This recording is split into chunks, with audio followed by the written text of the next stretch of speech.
जहां पर ऐसी खबरें हैं जो कि देश की तरक्की, प्रगति और लोगों की काबिलियत दिखाती है। ये खबरें दिल को सुकून देती है, अपने समाज के विकास को लेकर एक भरोसा देती है। हरियाणा के सोनीपत में एक नौजवान ने यूट्यूब से सीखकर गांव में स्ट्रॉबेरी की खेती शुरू की और कामयाबी की नई इबारत लिखी है।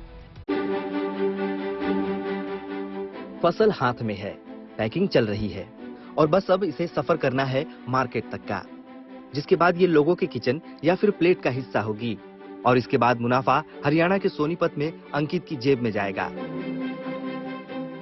2 एकड़ की जमीन पर अंकित सिर्फ स्ट्रॉबेरी की खेती करते हैं। हालांकि अंकित इसके लिए लंबे समय से मशक्कत कर रहे थे। वजह भी है क्योंकि पिताजी डॉक्टर हैं, खेती का कोई आइडिया था नहीं, तो ज्ञान लेने के लिए यूट्यूब का सहारा लिया।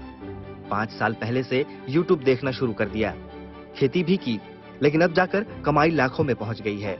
यूट्यूब पे देखा था, वहाँ पे दिखा रहा था कि स्ट्रॉबेरी की खेती में ज़्यादा मुनाफा है और हमारे पास इस आसपास के एरिया में होती भी नहीं है, तो क्यों ना कुछ अलग चीज़ की शुरुआत की जाए जिससे अधिक मुनाफा हो। खेती की ये धुन अंकित पर सवार हुई, लेकिन अंकित ने पढ़ना नहीं छोड़ा। वो ग्रेजुएशन कर रहे हैं। बड़ी बात यह है कि जितने बड़े खेत में वो खेती कर रहे हैं उसमें उनकी लागत भी अच्छी खासी है। 2 एकड़ के खेत में उन्हें 7 लाख रुपए लगाने पड़ते हैं। हालांकि स्ट्रॉबेरी उन्हें मुनाफा देती है, ये वो बखूबी जानते हैं। जी, मैंने 4-5 साल पहले की थी और स्ट्रॉबेरी की खेती हमारे गांव में भी यहाँ किसी ने नहीं लगाई थी। धान गेहूं की फसल की बजाय स्ट्रॉबेरी की खेती ज़्यादा अच्छी है और स्ट्रॉबेरी की खेती में और फसलों के अपेक्षा ज़्यादा बचत भी है इसमें।